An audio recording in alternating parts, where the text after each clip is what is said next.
Hi, everybody, and thanks for joining us again for Get Your Money Right. And we talked about the last time about those of us who make less than six figures, we still have the ability to have a decent retirement. It's all about just taking care of yourself, and we don't have to be rich. We don't have to make all this cash to have a retirement with dignity. And so this week, I just kind of wanted to talk about savings. And I know that word just it might be a little teeny tiny bit scary. I get it. Because, we've all been there. My bills are a little bit more than they used to be because there are things I can't write off for taxes anymore. And it's been that way since 2017 up until today, 2025. And just looking for ways to take care of myself. There's no other way but to take care of ourselves, getting ready for retirement. So just kind of wanted to talk about that, the ability to save. And I'm wondering how many have heard the term pay yourself first. Do you kind of get that? In that, you have all these expenses to take care of, and I get it. You've got rent or a mortgage, you have insurance, you have utility bills, you have food bills, you have all these bills, but you are just as important as all of those things. So it's just a matter of looking at your income and deciding how much you can put away and how much you put away without really even thinking about it, without even missing it. So I'm wondering this before we dive in. Does your employer offer some sort of a 401k match? And in case you haven't heard that term before, check with your benefits department to see what they have for retirement. I kind of did a quick search to see the percentage of U.S. companies that offer some sort of retirement savings, and it was nearly 70%.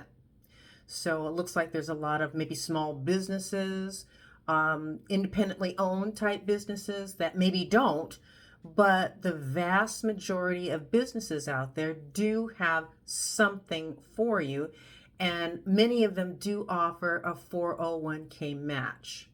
So what I might suggest, the first thing you do is look to see, number one, does your employer offer something like that? Look into it, because what that means is if you're not saving for retirement, you're not getting that money that your employer is willing to match to help you plan for your future. So you're leaving money on the table. So whether you're using it or not, you're not getting it, and you need to be able to get that cash, because the first thing you want to do is figure out, do they have the 401k match, and then how much?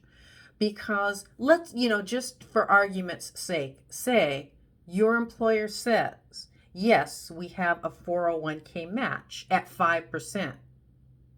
So if you're not contributing to your 401k account at least 5%, you're missing that match that your employer is willing to give you. So if you save 5%, they're willing to give you 5%. So right there, that's 10% toward your retirement savings. That's a tremendous help. That's one of those benefits you need to be taking care of, because we all know Social Security, who knows what form it's going to have in the next 5 to 10 years. We don't know. But the one thing we do know is we can start to save on our own for ourselves to have something to, so you're not working till you drop. No, that's not acceptable. Take care of yourself. Make sure you put yourself in a position to retire with dignity. So first things first, go check that out, see what your employer offers, and then sign up to put money away. Now I know it's hard. Been there. I've had salaries that were lower, but I knew I had to put money away. There was no option not to. You just had to. And as soon as you have that taken from your paycheck, each paycheck, you get to a point where honestly, you might think I'm crazy, but here's the thing. You get to the point where you don't miss it. What isn't there for you to spend, you just don't miss it. So first things first, take care of that. The other thing I tend to do, I don't know if anybody else does this, but budgeting is not a bad word, okay? All budgeting means is you're taking care of your business, okay? So you're looking at what you owe on a monthly basis. And what I might suggest, okay, it's what I do, and you decide for yourself if it works for you. But I write down every single thing I spend money on. And what I mean is bills. What does it cost every month to pay my bills? So just get an approximate figure is just fine. Get as close as you possibly can, but write it all down. It's so funny. I've been doing that for years, and then I noticed that we're not quite putting enough away to pay the bills, to do everything we want to do. And I remember taking it to my husband, and he goes, oh, he just really had no idea what the bills cost per month. And, I'm not blaming him. I don't blame anybody. But I'm kind of anal in that regard because I used to be a bank teller, and I was used to helping people balance their checkbooks. And by writing down what you're spending, it helps you to understand what those expenses are, what you need to put away, what needs to be in your budget to cover for it, and what may have to come out to be able to meet that budget each and every month.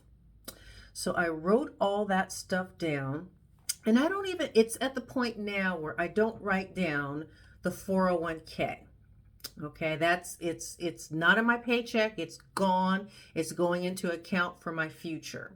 But everything else I am putting down, as I said, all the utilities, all of that.